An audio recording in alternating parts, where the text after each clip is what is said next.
Joining me today is my longtime friend, Wes Rodu. I will hand it over to you to introduce yourself, Wes. Yeah, so I'm a college student. I've been friends with Ariel for a very long time. We met when I was in second grade, and Ariel was in third grade.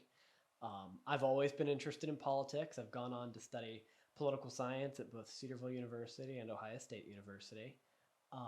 And then now I've had the opportunity to work as a legislative page for the Ohio House of Representatives. That's given me an interesting look into local politics, which is different than federal politics that we hear about on the news all the time, but it is very interesting. It has some of the same ins and outs that you would see in Washington Beltway politics.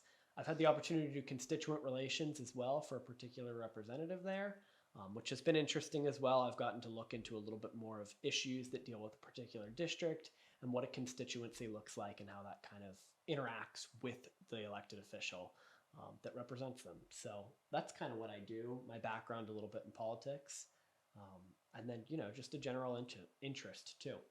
Yeah, awesome. And that's something we've always had in common. I guess not in second grade. I don't think we were interested in that, but just oddly enough, becoming friends again in high school, that was something that was always a really hot topic for us. And I don't think there's anyone I talk politics with quite the way I do with you, Wes. So Good. That's good. I'm glad you're here. Good. I like that. This was kind of a condition of starting back up the podcast was that Wes would guest on as many episodes as he's in Pittsburgh for. So yes, I live in Ohio. Obviously, I work there, and so I'm not home all the time, but I'm always happy to sit in for a podcast. Yeah, awesome. Well, thanks for being here. And today we want to kind of touch on the fact that this last election obviously is what's recent news, everything going on. We are getting really close to the inauguration. As we're filming this, it hasn't happened yet. I don't know if this will be out before or after that happens, but I think we're looking at a really different group of voters than we were in even 2016, I would say. And I think that's mainly on the side of the Democrats. And we were just kind of talking about this the other day, and we thought that this would be maybe worth an episode because I think there's so much to dive into that is going to shape politics over the next 4 years and carry on into the next election. So I think for people that are conservative, that are happy with the results of this election, as you and I are, probably most of the people listening to this are.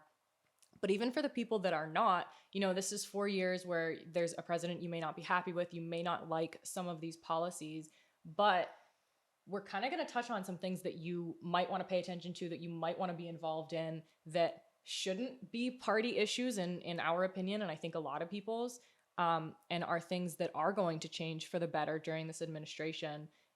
So there's something to look forward to, even if even if Donald Trump is not who you voted for, and this isn't the outcome that you were hoping for.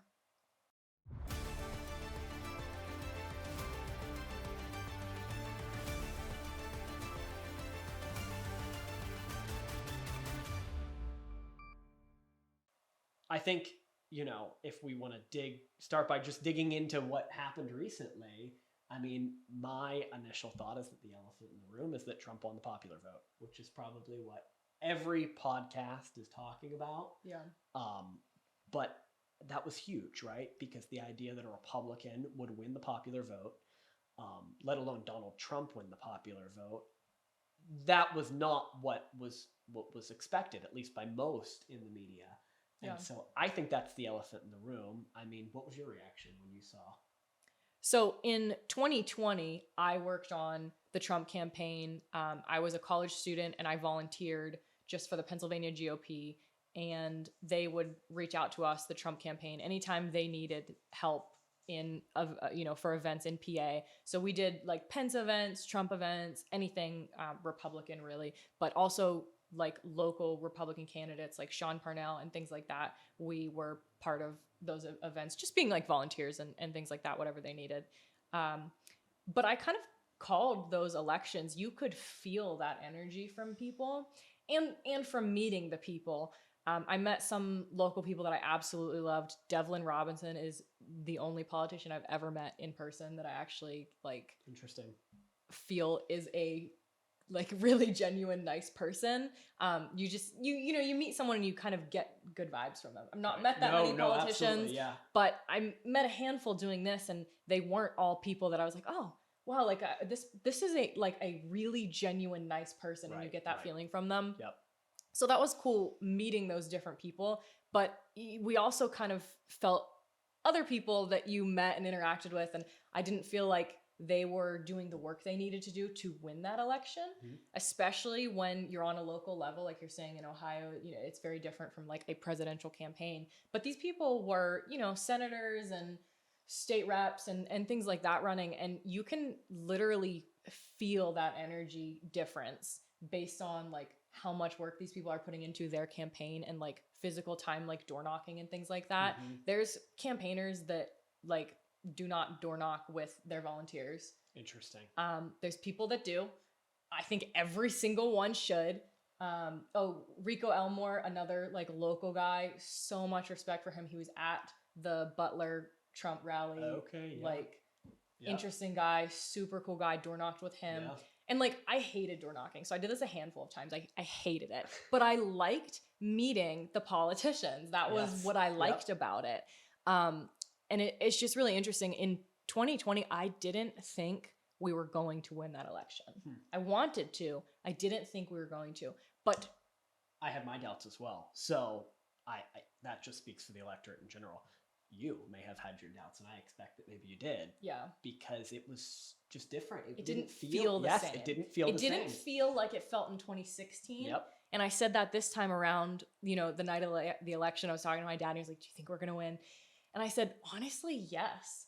It feels like 2016. And in 2016, we were in high school. Like I was a junior, I think. I was a freshman. So I was a sophomore. Yep. So I mean, like we were really young. We could not vote, but we were super into that. Like that was my political awakening, was Donald Trump running for president. I started watching like just news shows and like commentators at night and things like that.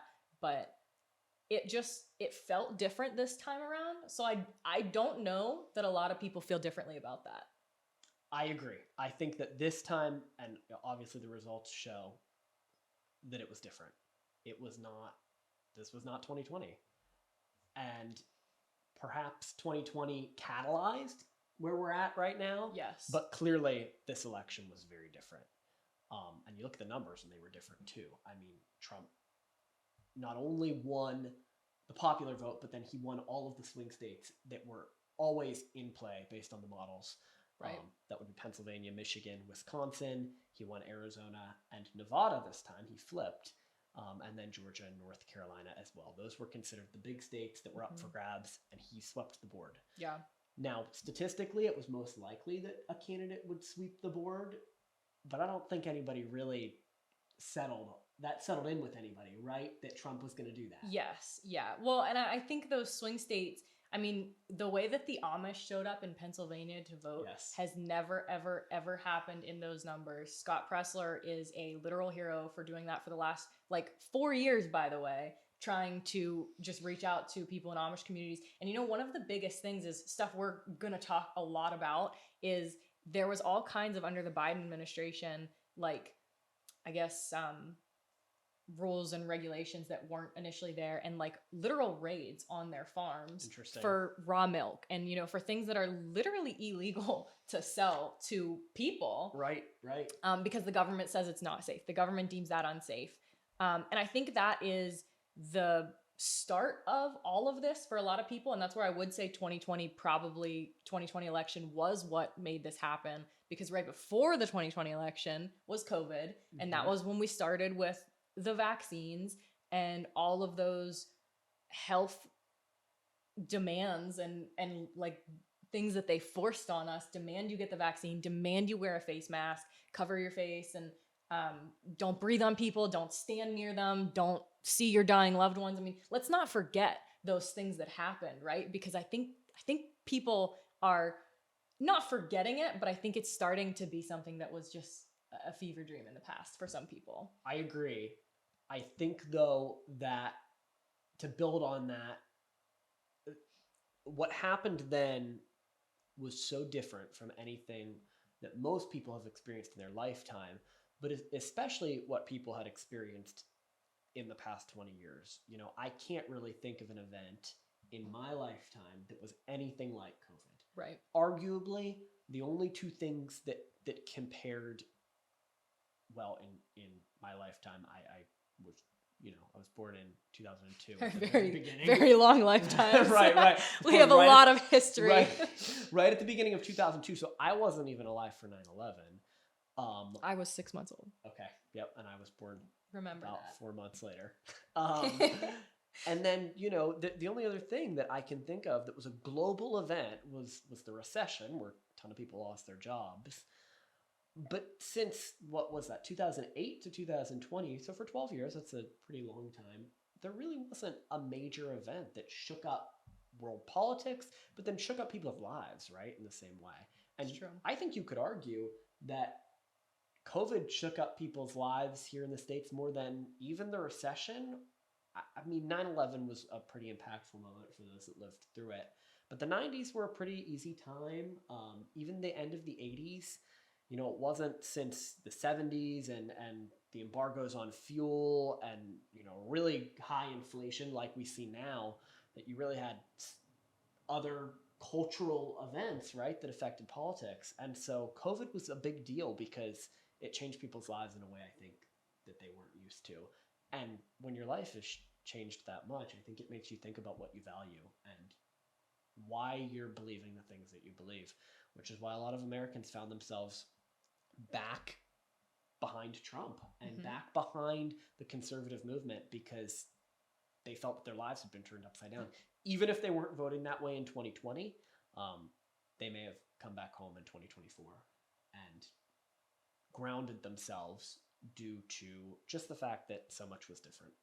Yeah, no, I think so for sure. I mean, it's almost impossible to ignore the inflation under Biden. I mean, the fact that my groceries 2 years ago, when Biden was still president, but before all of his presidency, cost so much less than they do now. And under Trump's last presidency, cost literally less than half. I mean, I can go and spend $100 at the grocery store and get a third of what I used to be able to buy. So it's just crazy. And I think that's what was a huge factor for so many people in this election was just simply the economy. I agree. I think that there's a lot that you can talk about, but at the end of the day, when somebody goes to the grocery store and spends $60 on maybe a week's worth of groceries, that's a big deal. And when you can't go out to eat anymore because a beer used to cost $1 and now it costs $3.50 on draft, then that's just it's not worth it for a lot of people. And so there was a lot that changed in people's lives that made them act on how and vote on real things and not just ideals anymore, right? And when you're forced to put your ideals to your actions, maybe you change your ideals sometimes. Yeah. I would say my personal journey with this stuff, obviously I've always been conservative, but COVID vaccines and starting to question the government's health regulations and the CDC and things like that. I had always questioned government. That's why I was always a conservative. I would, like I said, with Trump's first election, I had always sat on the couch with my dad, just learning through watching talk shows and things like that. And the topics they would talk about, and I would just ask questions and I was like, well, why would anybody think that that's a good idea? And he's like, yeah, I don't know. Just most people don't ask that question, Right. And that's where it kind of, I think, if you are a conservative, I think it does kind of boil down to wanting less government involvement without being obviously on the side of libertarian, which is much further than that. But the interesting thing is I had never questioned the government's or the people in power's motives for, I guess, health, right? I mean, it's one of those things that I think now, honestly, it sounds naive to say, but I think there's still people that would say, oh, they have our best interests at heart. Definitely nothing nefarious happening. Nobody has any ill will toward the American people. And I think that's just not the case. And I think you can talk really broadly about that, or I think you can get deeper into why people in these positions would care to allow things that are unhealthy for us. And I don't know how deep you need to go for it to really make sense. I agree. I mean, I'll just say from my limited perspective on looking even at small state politics, lobbyists and that world that's a whole thing, right? And that's a whole animal that a lot of Americans don't even don't really understand right? at all. I don't fully understand it, and I schedule their meetings and greet them at the door. So that's a whole different animal, and there are definitely people that are paid, right, to have an agenda, right? And that's not even always a bad thing. Sometimes they're just coming in to advocate for something they believe in or for someone that they work for, and that's okay.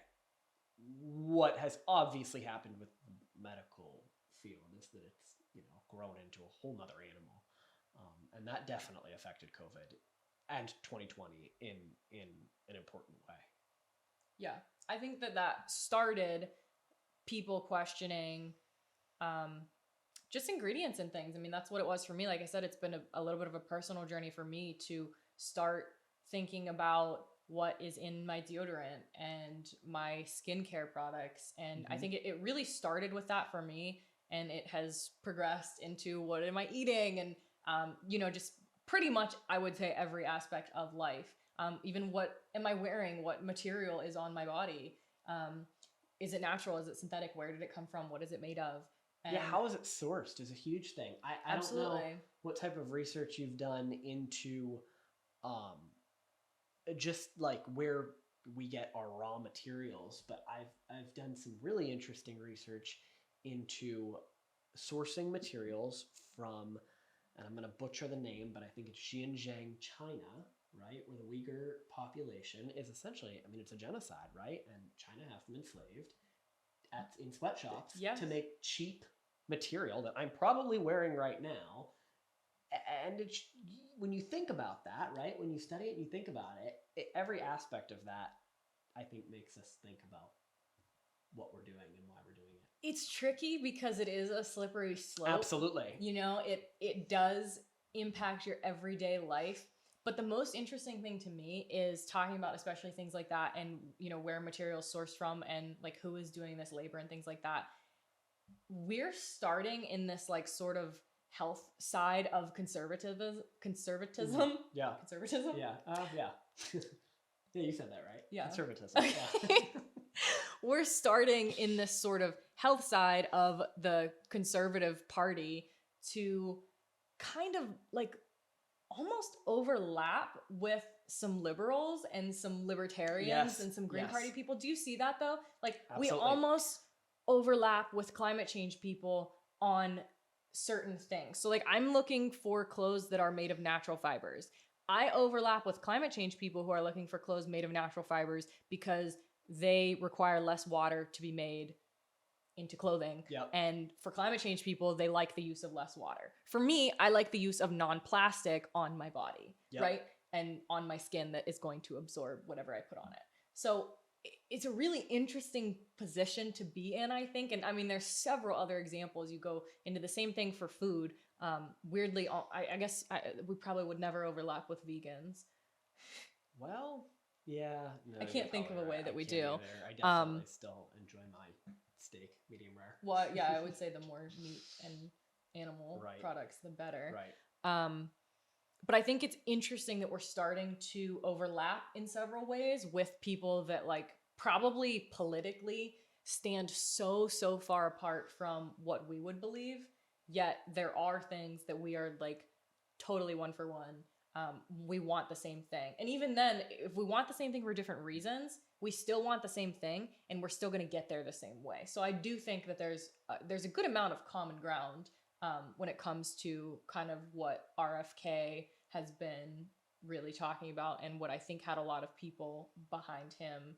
I agree. I think it's a great thing that he dropped out. Yeah, no, I totally agree. And I think that brings us back maybe to kind of the demographic shift, right, that we saw.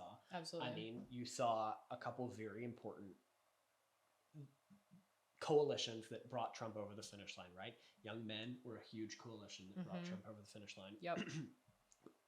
Some people were theorizing on whether or not young men would be more than just podcast listeners, right? And absolutely what we saw was they did, in fact, get off the couch. You've probably seen the clip, right? Get up, Harry. Come on, Harry. Get off the couch, Harry. Where Trump is urging people to get off the couch and actually go vote. And young men did prove to not just be those low propensity voters that political scientists often talk about, right? The people that don't go out to vote. But then Hispanics shifted in a major way towards Trump.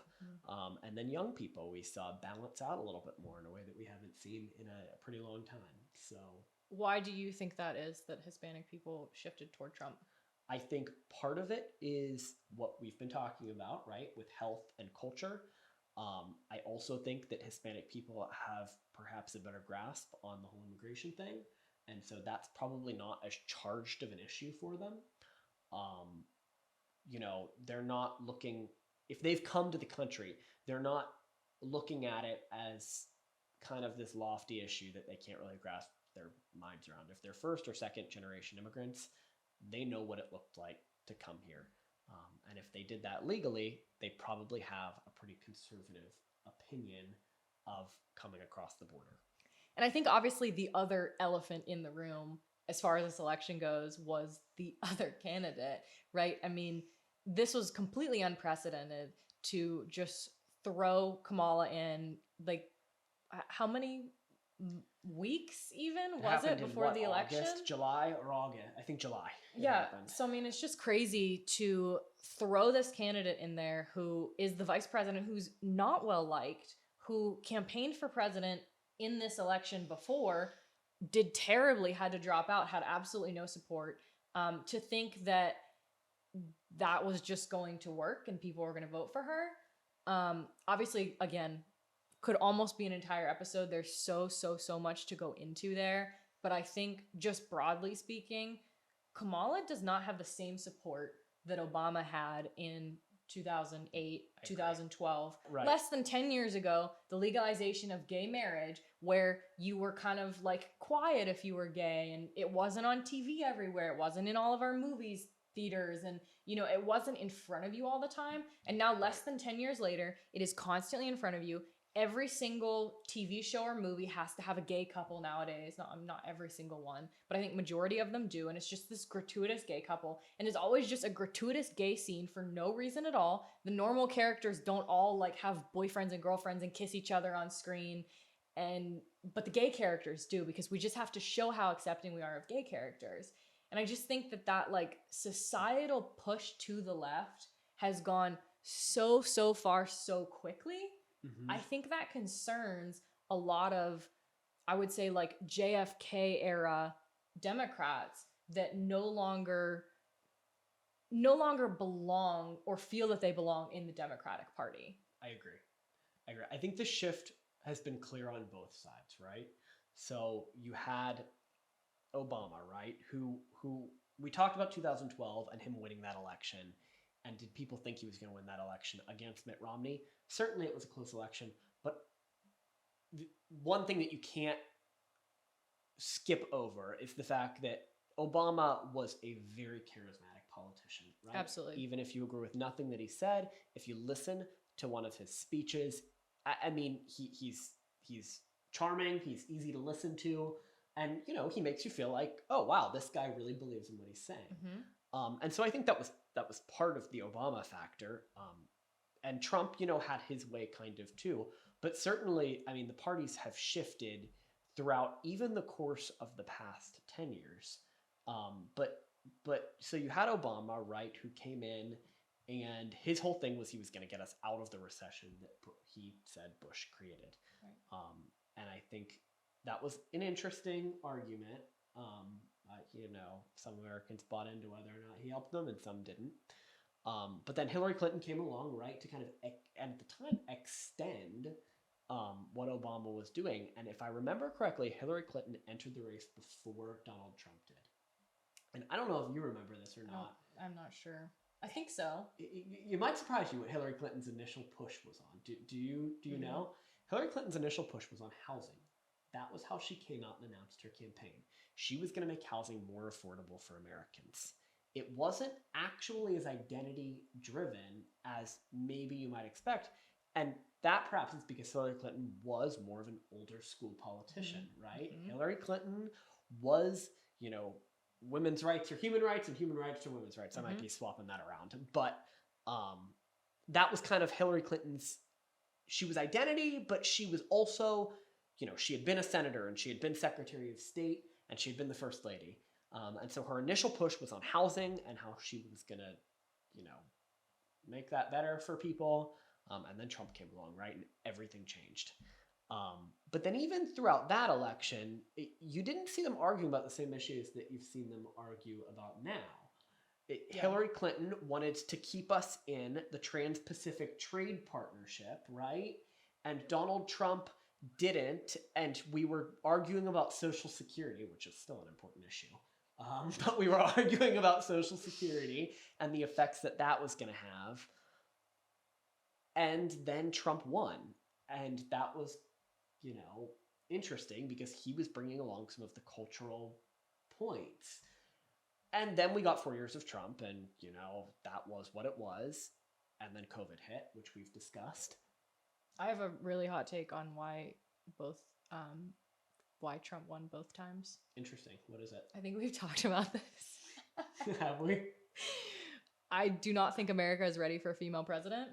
Oh, okay, and yes. I do not think that either of the potential female candidates from the Democrats were presented well. I think for women, I think you need women to vote for them and you need men to vote for them, obviously, as well. But I honestly don't even think that either of them had enough women's votes. Interesting. Because they were both so pro-abortion, so anti-conservative Christian values that I think just they can't even get that women's vote that they need. And I don't think even men who are on the left, I don't think are voting for a woman to be president just yet. Maybe ever, but not yet. I don't think that people are ready. I don't disagree that that's more of a factor than people may like to acknowledge it as, right? I have friends who I would not even call explicitly conservative, but they were not ready to vote for Kamala Harris, and her gender did not help. I will say that much. Yeah.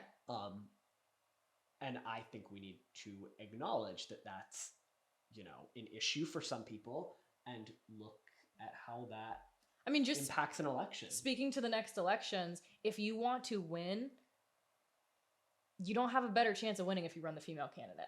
That's probably true. Yeah. So, whether you like it or not, that's probably whether true. you like it or not. And that's the thing is that that's not me saying I would never vote for a woman president. I don't think I would, to be honest with you.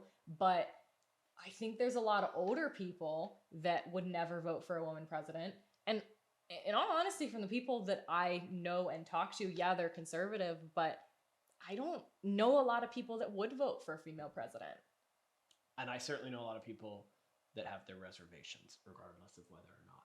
And I just think it's an explicit dislike of. I just think it's not talked about. I agree. That's a factor. Or the opposite. I listen to political podcasts, and a point I'll often hear is, America is ready for a female president. It's just not the right candidate. And I disagree with that point. I'm not sure that young Americans and old Americans in general, are as receptive to that as maybe progressives would like to think. Or conservatives. Some conservatives are very pro female president, and I don't know the electorate's there. I just think it's worth touching on. I don't ever want somebody in a position, especially the most powerful position in the world, because of their race or gender or anything identifying about them. I want them in that position because they are the best person for the job. And I think that is true about every job, but especially being the leader of the United States of America. Yeah. Well, and you actually brought me back to my initial point, because I started talking about Democrat shift and I got sidetracked with Trump, which is so easy to do when you talk about politics in this era. But what I was trying to say was that, we went from Hillary Clinton to then Joe Biden, right? Who was maybe supposed to be a drawback to a more, less charged, older school Democrat. Meant to be. Right? But then he wasn't. That's what happened. Yes. He came into office and, wherever you stand on what he was doing and what the people around him were doing, regardless, he was not the old school Democrat that he said he was going to be. And so it left the Democratic Party at a crossroads, right? What are we going to do going forward? and they selected Kamala Harris, who was very different from what they had tried previously. Kamala Harris was progressive, right?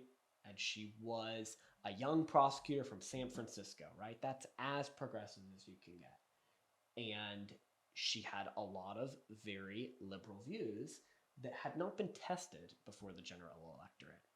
And then once she stepped into the national spotlight, she wasn't anything specific.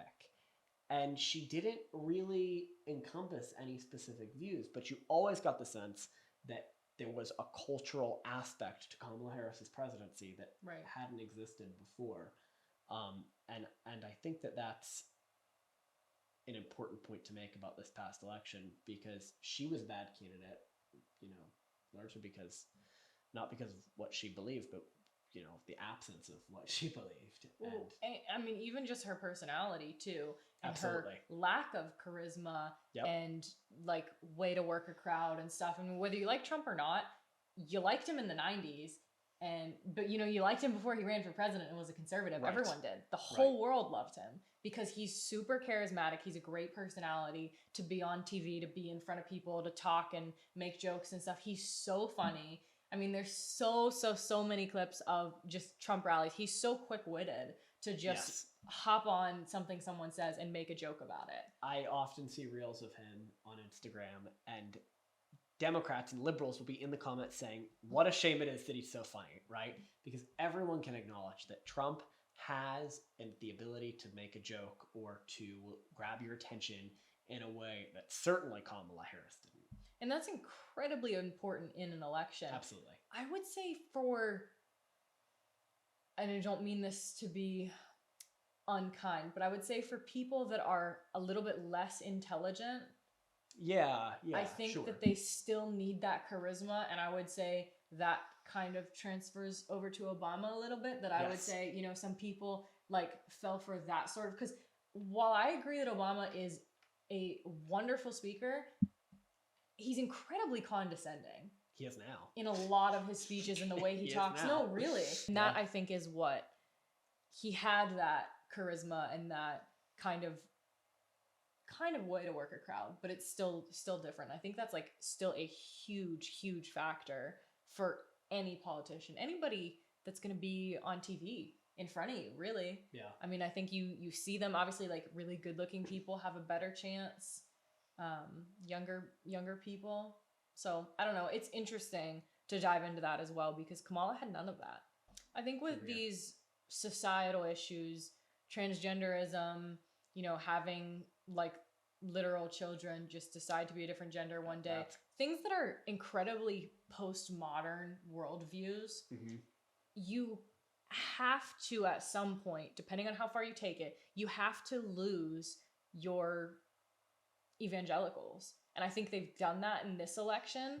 And I think if they continue to go further on this and to just push, I think they're beginning to lose even just regular people who don't say, I say no to this from a religious standpoint, but just from the standpoint of, I have eyes and I have a brain and I can use it and think for myself, to say it's not okay for a child to be doing this, to be changing their gender, to be having surgery that literally, just completely changes the rest of your life at such a young age. And I think a lot of those people will say they're still okay with people changing their gender once they're 18 or, a certain age, which I think, again, is questionable, because lots of the science says that your frontal lobe is not developed until 26.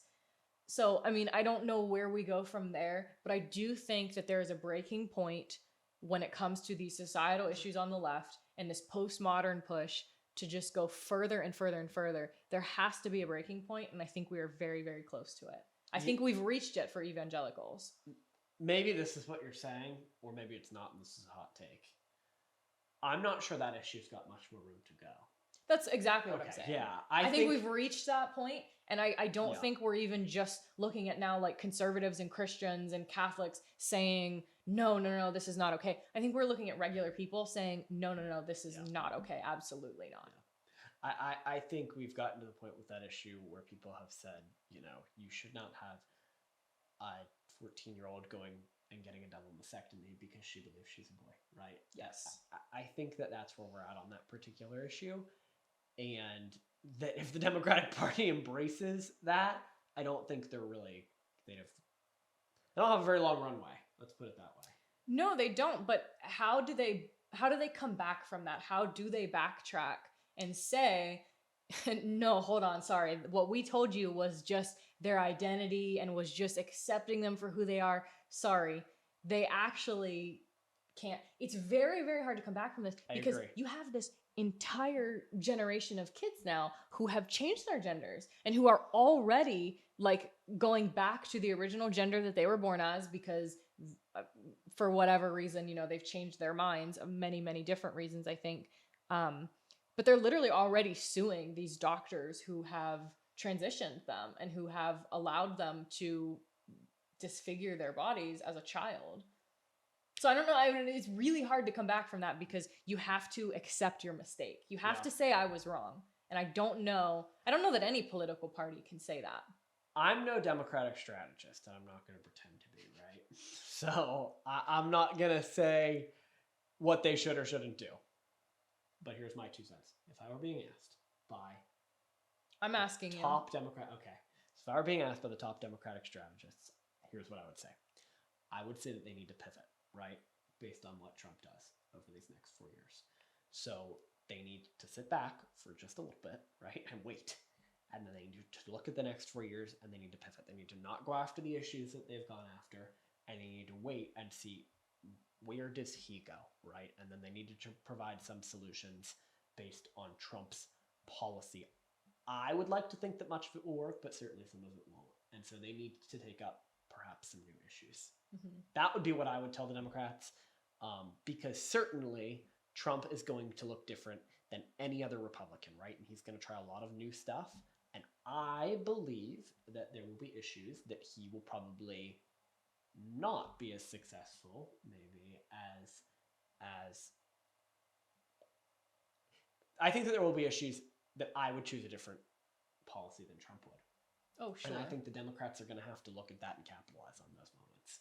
Because though I think if Trump is successful, Americans may be inclined to continue with more of that and say at J.D. Vance or another conservative. If Trump acts on these sort of FDA health issues, they may look to someone like an RFK, right, to continue that sort of trend. That's what I think is interesting. Yeah, right. RFK is a JFK era Democrat. Absolutely. RFK on all of is his other policies. Yes. And if Democrats were smart, maybe that's what they would go towards. But they've already villainized him. And that's what Trump is arguably going towards. Right. So it's difficult, right? It's very interesting. And maybe what we've seen, right, is we've seen politics kind of go like this. Maybe we see things start to come back towards the center a little bit. I mean, really, there's no way of knowing. But perhaps that's what happens, right?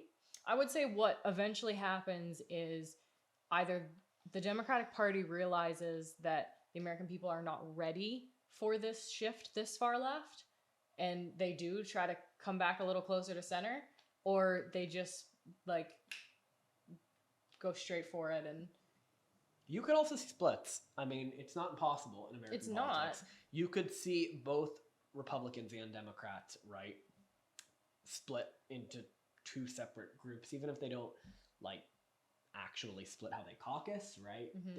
You could see a more progressive branch of the Democratic Party that almost sort of acts more as its own thing, and then a more traditional branch of the Democratic Party that acts with the more liberal branch of the Republican Party, right? Because you've certainly seen that sort of start. Definitely. As opposed to a more neocon branch of the Republican Party that acts in their more traditional, at least over the past 30 years, conservative values. Yeah. So. No, I agree. I think even just from the perspective of just being a voter, and at this point, like this day and age, politics are so heated and so controversial that you can't even talk to family members about them. Yeah. And people like literally don't talk to family members anymore because of who they voted for. I think that's crazy. Yeah. I don't think that is where the American people were even 10, 15 years ago. And I think it's a shame that it is that way, but I think it's because of this shift so far left, that like we are so divided nowadays, people can't find common ground. And I think probably everyone, left or right, wishes that were not the case. And I think that would be an interesting way for the left to come back a little bit closer to center, if they were going to listen to their voters, which I think remains to be seen if they will. Yeah. All right, Wes, let me ask you one more question before we finish up here. What is the thing you are most excited to see from Donald Trump's presidency and from his next 4 years in office? Yeah, that's a really interesting question. It's tough, I think, to boil it down to one thing, right? Because he's so different. And he has a lot of potential to enact a lot of policies that are very different. My two things that I was struggling between, and then I'm thinking, are those even really the most important things? My initial gut reaction was all of the legal stuff, right?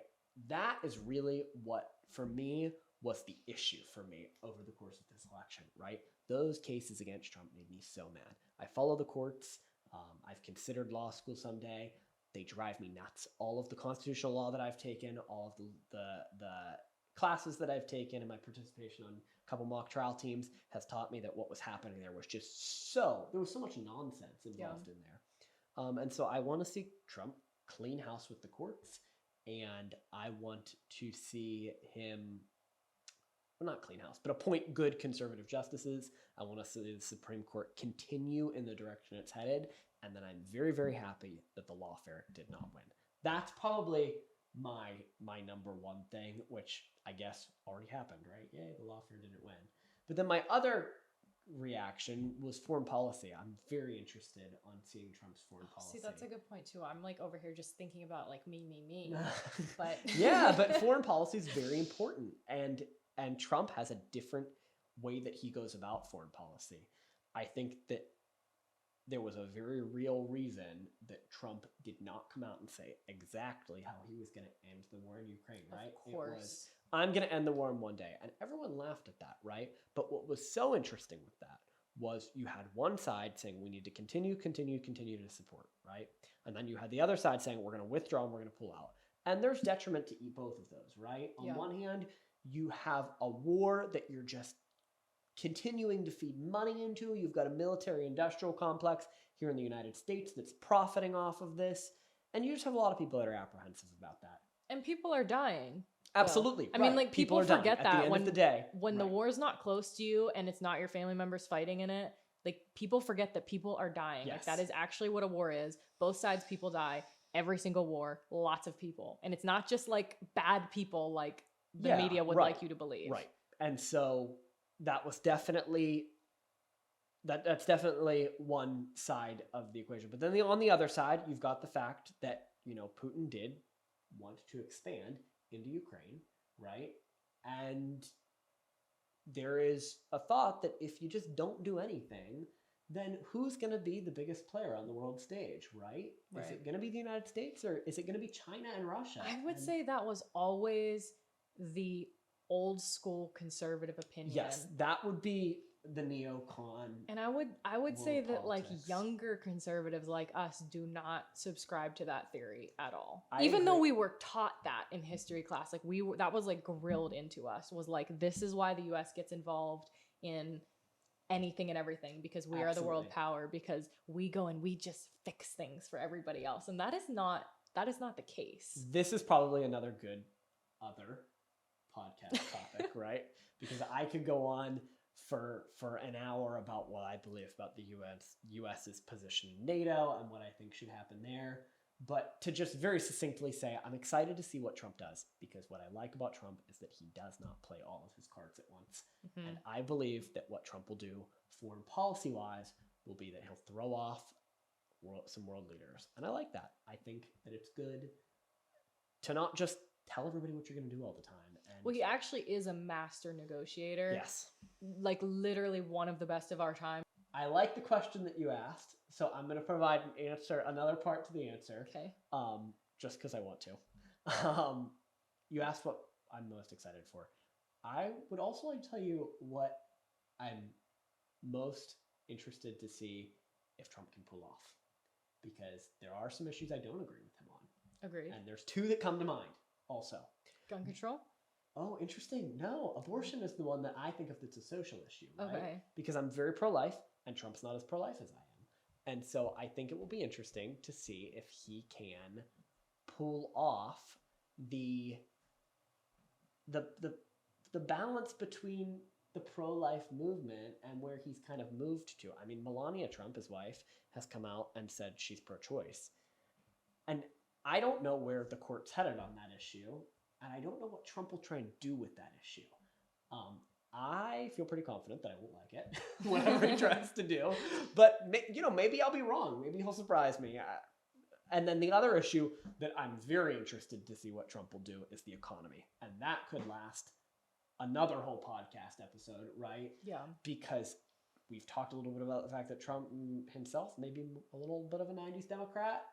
I don't agree with all of Trump's economic policies. And I think it will be very interesting to see if he can pull off what he says he's going to try and pull off. I'm not convinced, but maybe he'll surprise me. He's the businessman, so. It'll be interesting to see. I think always, inevitably, everything that was promised does not get promised. Absolutely. I really care to see the things that people are going to remember him for. And unfortunately, economic policy, I don't think is something anyone's ever been remembered for, other than to start a recession or, to start something really, really bad for the American people.